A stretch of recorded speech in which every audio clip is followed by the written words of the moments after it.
అందరికీ నమస్కారం అండి. రోజుకు ఒక మంచి మాటలో ఈరోజు మరొక జీవిత సత్యం.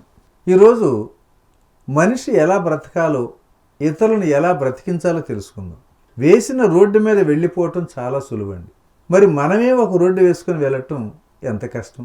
అమ్మ చందమామను చూపించి బోవ తినిపిస్తుంది, జ్ఞాని దేవుని చూపిస్తాడు, చివరకు అతడే గురువుగా మిగిలిపోతాడు. మంచివాళ్ళు ఆదర్శవంతులు ఒక మార్గం చూపిస్తుంటారు. ఆ దారిలో మనం వెళ్తే జీవితం ఎక్కువగా కష్టాలు లేకుండా సాగిపోతుంది. కాలం మనతోనే ప్రారంభం కాల. మన ముందు ఎందరో ఉన్నారు, గొప్పగా బ్రతికారు కూడా.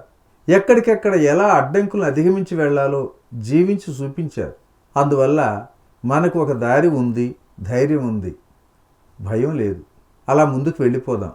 అక్కడ మనకు ఎదురయ్యే ఆటంకాలను, అవరోధాలను పరిష్కరించి రాబోయే తరాలకు మన మార్గాన్ని ఎలా సుగమం చేసుకున్నామో చూపించాలి.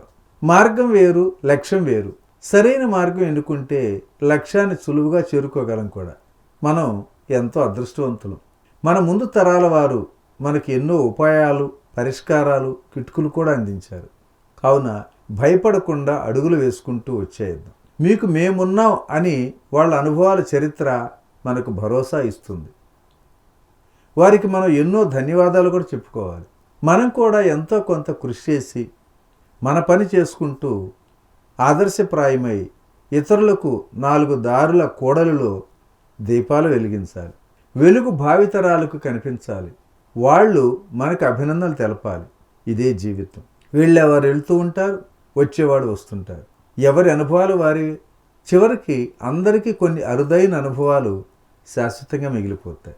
మరణించిన తర్వాత ఈ లోకంలో శాశ్వతంగా ఎలా ఉండిపోవాలో తెలియజేస్తుంది భగవద్గీత. ఎలా బ్రతికితే శాశ్వత పరంధామ పదం పొందగలము కూడా వివరణ ఇస్తుంది. శ్రీకృష్ణుడు మనకు చేసిన మోహోపకారం భగవద్గీత ద్వారా చూపిన జ్ఞాన మార్గమే. మానవ జాతి మొత్తం తరించిపోవటానికి ఆ దారి ఒక్కటే చాలు. ఎన్నో కథలున్నాయి, ఎన్నో గాథలున్నాయి, కావ్యాలున్నాయి, ప్రబంధాలు కూడా ఉన్నాయి, అలాగే పురాణాలు కూడా ఉన్నాయి, శతకాలు ఉన్నాయి, నీతులున్నాయి, ధర్మాలు ఉన్నాయి.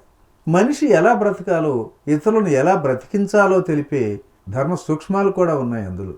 మహాగ్రంథాలు, మహానుభావుల అనుభవాలే మనకు దిక్సూసి లాంటివి. వారి కార్యాచరణే మనకు శిరోధార్యం. వారి నిబద్ధతే మనకు ప్రాణ సమానం. వాళ్లే మన ఊపిరి. వారసత్వాన్ని మన సంపదగా అందుకోవాలి. తాత ముత్తాతలు ఆస్తులు ఇస్తుంటారు, తల్లిదండ్రులు సంపాదించినవి ఇస్తారు.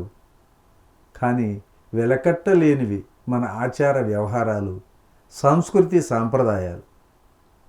అవే మనకు విలువైన సంపద, తరగని ఆస్తి. వాటిని జాగ్రత్తగా కాపాడుకోవాలి కూడా.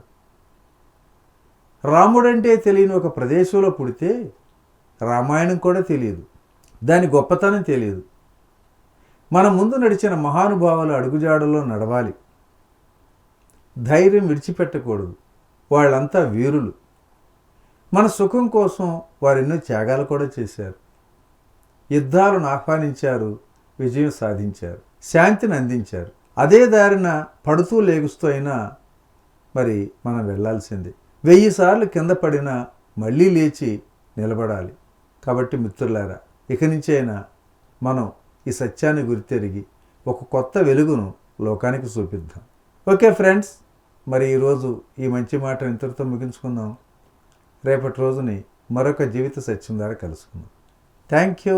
ఇట్లు మీ రామిరెడ్డి, మానస సరోవరం. ఉన్న స్థితి నుంచి ఉన్నత స్థితికి తీసుకువెళ్లే మార్గాన్ని సూచించే అద్భుతమైన కార్యక్రమాలను అందిస్తున్న PMC ఛానల్ కు మీ వంతు సహకారాన్ని అందించండి. The PMC trust. Google pay, phone pay number 8977009932.